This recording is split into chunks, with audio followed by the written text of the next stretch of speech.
My name is Jinwoo. I am an E-ranked hunter and a member of the Hunters Association. I am the weakest hunter of the lowest rank. I never thought it would happen to me. After all, I was in a very bad situation. I'm not technological, what should I do? After all, I thought I was about to die. But about that a little later. At the moment I am in Seoul, South Korea.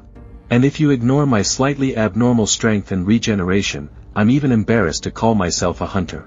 Of course I'm a hunter, because I've been injured and been on the point of death more than once, and being a hunter is a job where your life is on the line. And I don't do it because I like it. Now I was approaching a construction site that was in Seoul, and so when I get paid to look for hunters, there's not nearly enough to cover the bills of my mother, who is an ordinary person with no special talents. Except that I had no choice but to become a hunter. I saw a man in front of me picking up his coffee. His name was Kim and he heard someone call out to him. When he turned around, he saw an old acquaintance of his, who waved at him and began to say that they hadn't seen each other in so long.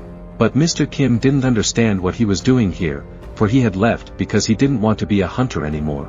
Turns out his wife was already pregnant with her second child, and at this point he had no choice, for there was nothing better than to work and live now. It wasn't easy. The man named Buck was worried today, for his last raid had been a long time ago, and now he was afraid he might fall behind the whole group. He wasn't as good now as he used to be, and his skills had only gotten worse since the break. But Mr. Kim interrupted Buck and greeted me. I wasn't far behind him, and he shouted out to me, "Jinwoo, thanks for coming to our raid." I was walking, not touching anyone, but everyone was very kind to me and some were even worried about me, because I was so lightly dressed and it was chilly outside. And when I saw Mr. Kim, he also asked if I had eaten before coming to the raid, but I told him there was nothing to worry about me. I'm fine. Mr. Buck was surprised at how concerned everybody was about me, and he asked Mr. Kim, "Is this guy so strong that everybody is so happy to see him?" But Mr. Kim said, "You don't know him alive because he came right after you left." And his nickname, the world's weakest hunter, Mr. Bug, was surprised and thought, am I imagining things? And he asked Mr. Kim again, the world's weakest hunter isn't the strongest? Did I hear right? But Mr. Kim replied that only S-rank hunters can be called that. And Sun Jinwoo is considered the weakest in the world, and he was so weak that he was injured even in E-rank dungeons. They joked and mocked me, saying that I was so weak, and at the same time they were glad.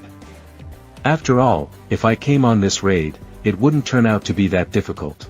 But they were not afraid that I might hear them, and began to speak more quietly. But I stepped not far away from them and said I heard everything. "You old men," I said. I wanted a cup of coffee, and when I approached the coffee shop, the barista told me that the coffee had just run out. I was upset about this, because there wasn't even any coffee left. The day was already ruined, but I didn't choose to show my mood to Boris, and as I walked away, he started yelling at me that he was sorry that the coffee was out. But I replied that it was okay, it was fine. But as soon as I stepped back, someone yelled at me, "Why am I hurt again?" But when I turned around, I saw Mrs. Juhi.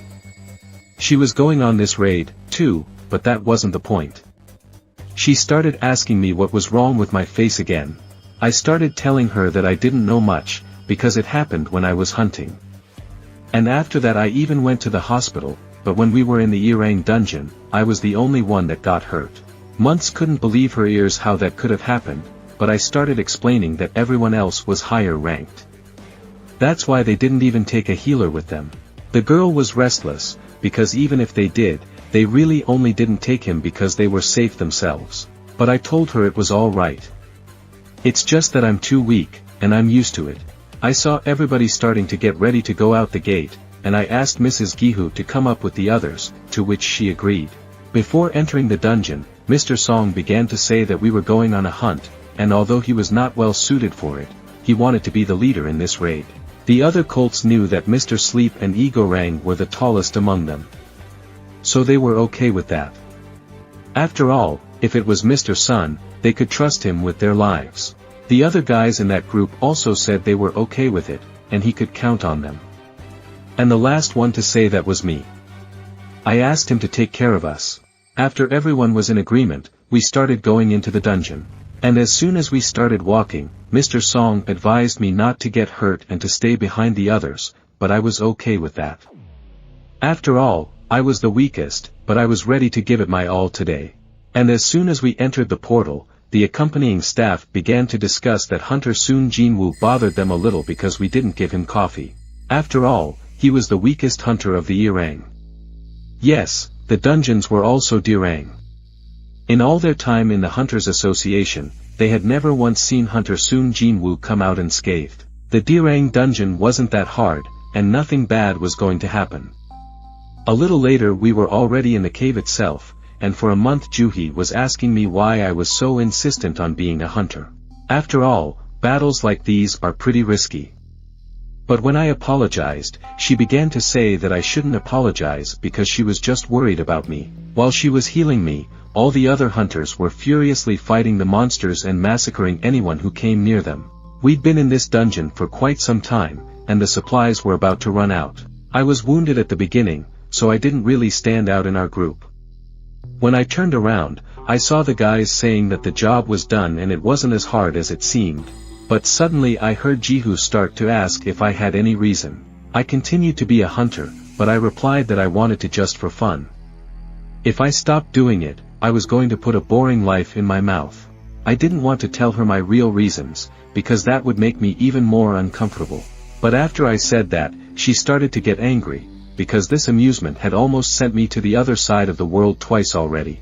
And when I began to laugh, she became even angrier, for laughing made my wounds begin to open, and it took her so long to heal them. At this time Mr. Sleepy began to explain that magic crystals are what we get when we kill monsters. Magic crystal, even with a monster of rank 100,000, was unfathomable to me, a hunter of rank E. It was impossible to kill a monster of that rank. After all the trials I went through, I was only able to earn one magic crystal of rank E. Considering that I risked my life to get it, it was too little. Besides, earning it that way was very hard for me. Perhaps there is another aisle to shout about. When the whole group got together, they did indeed see another passage. Mr. Song began to say that it was a double den and he was seeing it for the first time. When Mr. Song started to use his fire skill, he threw a fire blotch right into the cave. After that, he realized and started telling all the guys to listen to him. He started explaining that if the boss was still alive, the gate wouldn't close. Since the gate is still open, that means that the boss is somewhere inside, and according to the rules, we have to contact the Hunters Association and wait for their orders. However, if the other hunters get to the boss first, our profits will decrease. So he suggests that we all go together and kill the boss. Given that there are 17 of us, this could be dangerous. Why don't we take a vote? There will be no complaints once the results of the vote are announced. Some guys said they were willing to fight, while others said they were against it. The girl who treated me, Jihu, started apologizing to everyone and said she didn't want to go any further. We ended up with 8 votes for and 8 votes against. I was the last one who didn't speak up. I clenched the crystal I had mined in that fist and realized that I was short on money. Plus, I had to send my little sister off to college soon, and my mom was sick. For the sake of my family, I yelled I was going, and we should do another raid. A little later we looked deeper and deeper, and we had already gone too far. Some people didn't realize how long this hike had lasted, but the guys behind us who were walking started to say that they had been walking for about 40 minutes, and the gate would close in an hour after killing the boss. It worked out that we had about 20 more minutes to get out. I was the last one to go, along with Mrs. Jihu. I started to apologize to her, because I had voted yes, we all had to go together. But she said she was fine and nothing about her bothered her, but I asked her again if she was sure she was fine. And then she turned to me, and the look on her face spoke for itself, because she was very angry with me, and started yelling at me that I was crazy, if I had gotten a little higher then. I'd be lying somewhere with a hole in my chest right now. And not to mention my arms and legs, because she had taken great pains to heal them. She didn't realize that she made me vote for her after that decision. I hit my head, but I was sorry. After all, I'm really only alive because Miss Juhi is a healer. Now I owe her a lot, but she told me that if I was really sorry, how about if I bit her with something? I didn't understand what she meant, but after that she turned around and asked me why I didn't want to have dinner with her. I said of course I did, but our conversation was interrupted by a voice coming from up ahead. We heard that the guys had found the boss's room. We looked at those big doors and had never seen a room with a door like that before. Something wasn't right here. Mr. Kim, after looking at these doors, started telling Mr. Bok that this place was pretty dangerous. To this Mr. Bok said he agreed, but Mr. Son began to say, "Why did everybody stop and why are you going back empty-handed after all you've been through? After all, we may be the first ones to enter this dungeon. And anyone who doesn't want to go on can come back if they have to. And he will go alone."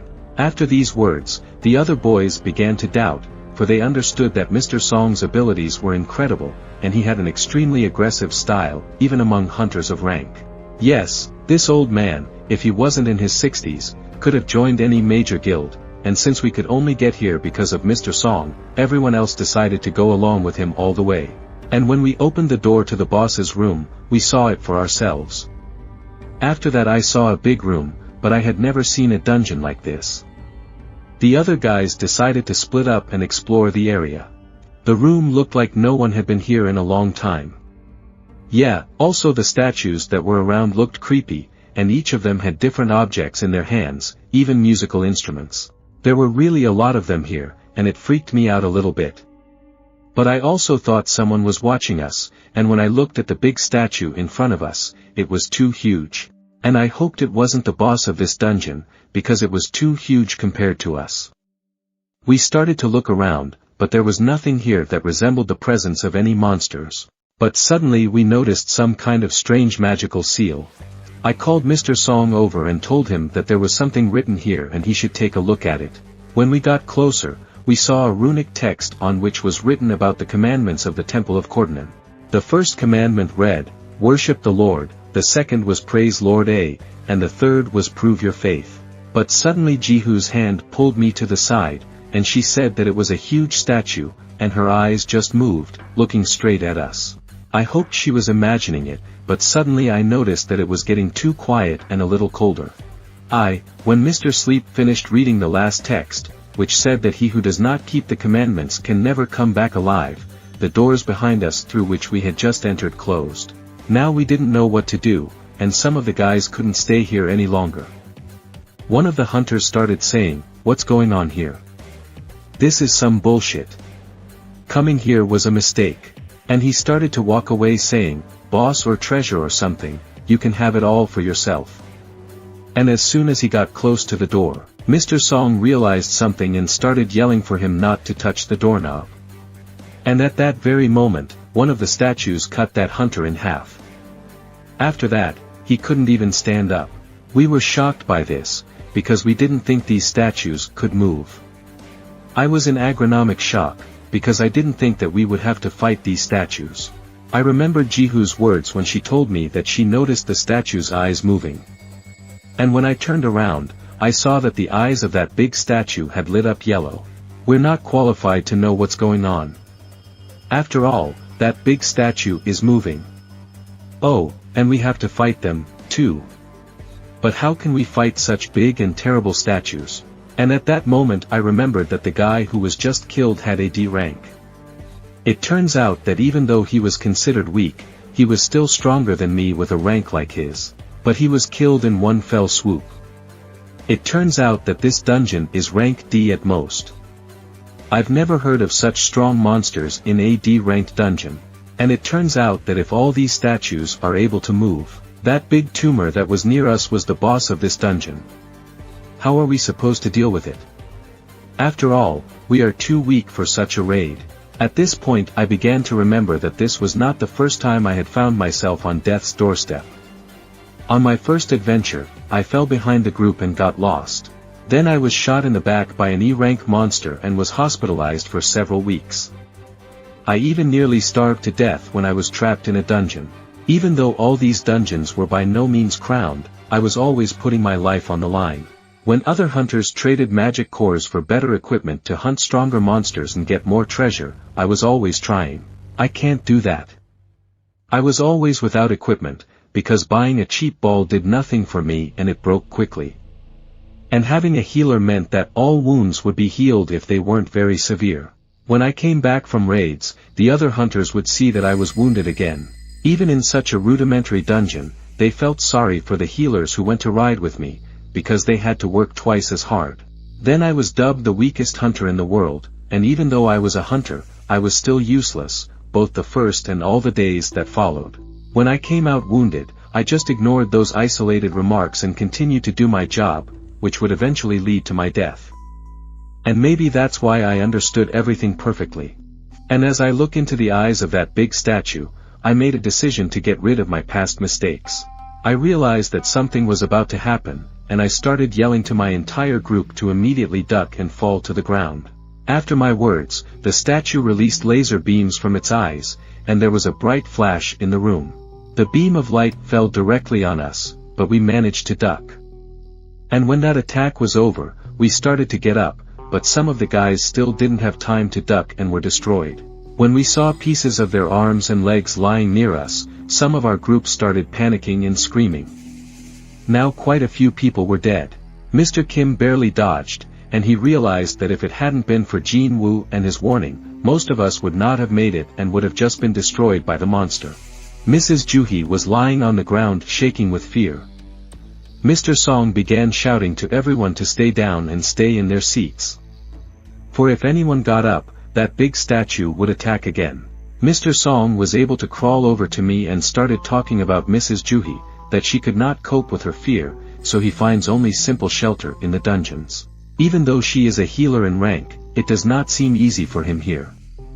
After all, only those who remained standing died, and all those who listened to me survived. But when I wondered about it, Mr. Song started asking me if I had screamed. Not because he knew what was going to happen, but I told him I just felt danger. But when I saw his arm, I could already see that Mr. Song had no arm, it had just been ripped off by that blow. But he assured me he would be fine, and I just had to help stop the bleeding. I wasn't confused and immediately started to wrap up his wound, at which point he started to ask me, in my opinion, what rank is this dungeon? But I couldn't even imagine, because I had never gone to a dungeon higher than D rank. I've only been to a ranked dungeon a couple of times, and I can tell you for a fact that this place is superior to a ranked dungeon by leaps and bounds. Even there weren't monsters at the same level as here. It's probably a ranked dungeon or even a ranked dungeon. After that, I began to ask Mr. Song what were the precepts of this temple of Cardinal. To which he answered me that the first was to worship the Lord, the second was to praise the Lord, and the third was to prove one's faith to him. Those who do not keep the commandments can never come back alive. It was written on that slab. After that, I began to tell him what I thought. It's a huge statue, and we have a boss we have to defeat to get out of here. However, Mr. Sleepy started telling me that even if we could kill all the enemies, it would still take too long. One day a gate appeared. These gates contained tunnels that connected the alien world to our world. It was 10 years ago. After the gate appeared in our world, where everything was fine, strange things began to happen. Hunters appeared. Some of them had great power. I became one of the hunters too, but it turned out that not everyone had the same enormous power. I was only strong enough to reach the rank of E. I became stronger than many people, and that was cool, but there was a huge gap between me and the other ranks. Those who got the strength started training hard and ended up fighting monsters. They made a career out of it and they became known as hunters. But sometimes sinister and very dangerous monsters can lurk behind gates.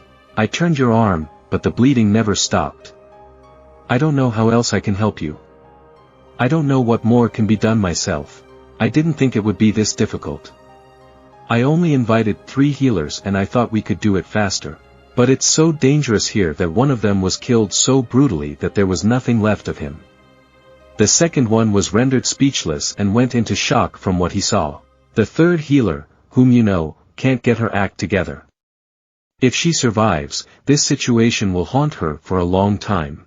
As you can see, it's going to be hard to heal with their skills in this situation. I don't think we can do anything with him. His look inspires great fear. Eventually they decided that when the situation subsided a little, they would try to escape, but it wouldn't be that easy. Desperate, the rest of the group didn't understand why they had come here. After all, this is only a D-rank dungeon. Our protagonist realized that if they went through that big statue, there was no way they could get past the guards guarding the door. "I'm not going to die here," shouted one of the hunters. "I just joined a normal guild, I'm strong, so I can get out." At that moment their leader cried out, "Don't do it." But nothing could stop him anymore. He could only rely on his speed skills. He rushed like a bullet, running with all his speed, but in an instant the statue spotted him and shot out its laser eyes. All that was left of the runner was his legs. He never made it. Everyone was shocked by what was happening. Everyone who saw it was so dumbfounded that they couldn't look at what had happened. Everyone, as one, understood that they could be massacred at any moment. Jinwoo understood that they could kill them at any moment, but those creatures did not, and they did not understand why. That big statue doesn't kill for no reason, but those guards who guard the door sweep away anything that comes near them. From the attack they have some kind of order, thought Jinwoo. Exactly an order, how I didn't think of it before. Does anyone know if this room has its own rules? When he saw the precepts of the Cardonon temple, he shrieked, "This is it." He turned to his friend Song for help. "What was the first commandment? Have you read them?" he asked. "The commandment seems to say, worship the Lord," answered Songa. "Then that is the Lord, sir. This dungeon has its own rules." "What are you thinking?" shrieking, Songa. "And if I'm right, he doesn't attack those who don't move." It was obvious from Jinwoo's actions that he was not looking for death, but rather wanted to save everyone. He made a decision and realized that the statue only attacks those who stand at a certain height. He finally understood the essence of the first commandment and cried out, "Hear him and bow to the Lord." Everyone thought he was crazy, but he knew it could save their lives. Jinwoo realized that if they worshipped him, it meant directly praising him. This premonition might have saved them. "We will live, we will finally get out of this dungeon by worshipping." That was all they thought about, but at that moment, goosebumps went up their bodies, and as soon as they looked up, they saw the terrifying smile on the statue's stone face. His expression changed. "What is it?" our hero shrieked. "How many times has he attacked us already? How many more times do we have to worship him?" We were all wondering the same thing. It seems to have stopped. "I don't think he's going to do anything worse. Will it be okay just because we worshipped him? Don't get up. If you get up, his attacks will continue." Look, nothing happens, and then they realized that, it's over. We survived, we can stay alive. But the protagonist didn't think so. He realized it wasn't over. There were loud noises and it felt like an earthquake had started. They saw the statue begin to rise from its throne. The statue was so big that the hunters seemed like small cockroaches against it. "Jinwoo, tell me, do you have any more ideas?" shrieked Songgu, but at that moment our hero stared dumbfoundedly at the scale of the statue that was coming in their direction, and it seemed to be the end. But Jinwoo remembered that this dungeon has its own rules. 1. Swear an oath to the Lord. 2. Exalt the Lord. That's supposed to be the solution, isn't it? "Exalt exactly," cried one of the hunters. He was one of the members of the church choir and knew how to sing and pray.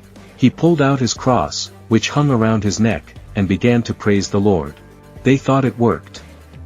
The statue even began to move more slowly. But Jinwoo realized too late that that hunter was praying to the wrong god. The statue straightened up in an instant, stepping on the hunter who was reciting the prayer. They began to run with all their feet and shout for help, until one of them cried out, "Run together, it's dangerous. We have to split up." Jinwoo took hold of the hand of the girl who was running behind him and realized that if he let her go, she would be finished. As Buck ran, he remembered what he was here for, and how his wife had begged him to find a safe job. But he wanted to earn more, and here he is standing under the stone statue, thinking he is safe here. He doesn't hear anyone shouting at him to turn around and see that there's a monster behind him that will cut him in half in an instant. "Exalt the Lord! Exalt the Lord!" shouted Jinwoo, running away from them. He did not know what to do. There were guards in the front, a huge statue in the back. They attacked them with anything, sword, axe, spear. They did not care who was in front of them. They had only one task. Kill them all. Jinwoo could not understand why the guards had musical instruments. Perhaps it told him that the guards start acting when they are approached. Thus, it might be the key to the exit. He seemed to understand again what to do next. They started running toward the statues with the tools, and then a miracle happened. They weren't attacking, they were playing young. They started looking for other statues. While Song sat beneath the statue and looked at the monster that stood before him, Jinwoo ran up to the statue, but nothing was happening. He couldn't figure out what was wrong. But then they realized that if the two of them stood under the same statue, it wouldn't play a tune. Jinwoo immediately ran on, but the huge statue spotted him. At this point he ran up to the statue with the instruments, but it turned out to be a guardian, and instead of instruments he had a shield. He mistook it for another and struck, and Jinwoo was wounded. He did not, however, give up the suspense of dying there and crawled on, hoping to find the statue with the musical instrument. He was always on the cusp of death, always grasping the thread that kept him from dying, but now it could break at any moment. As soon as Jinwoo heard the tune, he sighed. For a second he thought he was going to be killed, but at the last moment he was able to get to safety. He was wounded and exhausted. Julie came running as soon as it was safer, and from what she saw she couldn't hold back the tears. "Your legs!" she shouted at the top of her voice. She saw a lot of blood that was everywhere. Jinwoo was lying on the floor without one leg, but the healer begged him to hold on a little longer, and she could stop the blood and heal his leg. However, she did not expect that the fact that she spent a lot of mana would make her feel bad. She'll be fine. Lucky that Jinwoo was able to survive such injuries. There were 17 of them, but in the end there were only 8 left, and 2 of them were severely injured. "Mr. Song, it's unfortunate that you are injured, but it's because you made a lot of rash decisions. After all, you are the reason this happened. Are you willing to be punished for that?"